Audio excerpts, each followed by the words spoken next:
Welcome to our training on Zero Code Analytics. This initiative is led by the AFRO's Agri-Food Working Group, the African Federation of Operations Research. The Agri-Food Working Group promotes research in agri-food supply chains in Africa for improved data-driven decision-making and enhanced food security. The goal is to support academics and professionals of logistics and supply chain fields. I'm Ali, a researcher of operations research. In this lesson, we will cover a more complex qualitative prescriptive analytics tool. We will first provide a problem, model it, and solve it using the TOPSIS method. The problem at hand is the choice between different decisions. We will use the decision to choose a mobile as our case. The mobiles have decision criteria which make up the decision matrix that we can see here. The decision criteria for the decision-making problem are price, memory capacity, camera quality, and style ranking. This means we have both quantitative and qualitative variables, which is style ranking.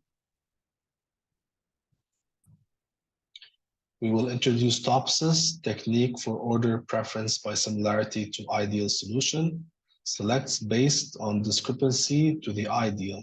Simple additive weight was introduced in the previous lesson. As in the SAW method, we must have different alternatives with no known prior dominance and multiple criteria to base our decision on. After entering the decision matrix, we have to create the normalized decision matrix. We do this by taking each value in the decision matrix and dividing it by the square root of the sum of squares of each value of the criteria. So the price of mobile 1, we take 250 and divide it by the square root of B3 squared plus B4 squared, and so on till B7 squared, as we can see in the formula bar here. We enter the dollars, we enter the dollar sign after the B here to lock down the row number when copying the formula. Thus, we get the normalized decision matrix.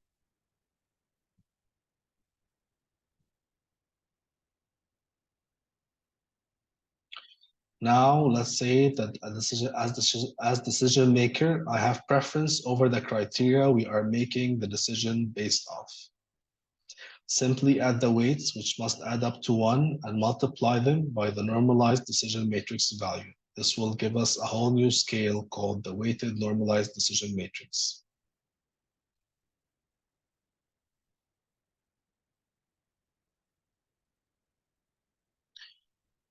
We're not over yet with TOPSIS. Next, we need to calculate the positive ideal and negative ideal separation by using the formula here. Basically, we use the sum of square of the difference of each value from the best and worst ideal. As we can see here, we subtracted each value from the ideal value, then squared them, and then summed them, then calculated their square root. Now we have the positive ideal separation and the negative ideal separation. You're advised to pause and check the formulas between the positive and negative ideal separation.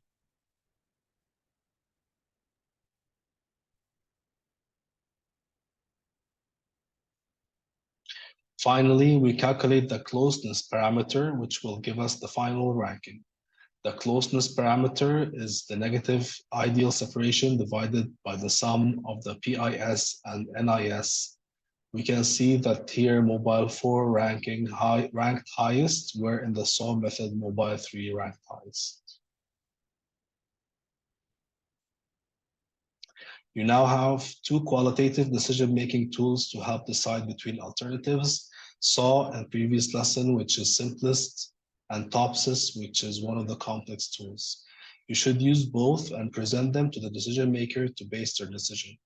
Our job as analysts is to present the data in a way that provides new insights to help make the actionable decision by the decision taker. Thank you for choosing to learn with us. This is our final lesson and thus closing the full analytics journey. We hope that you now are empowered with tools throughout the analytics journey.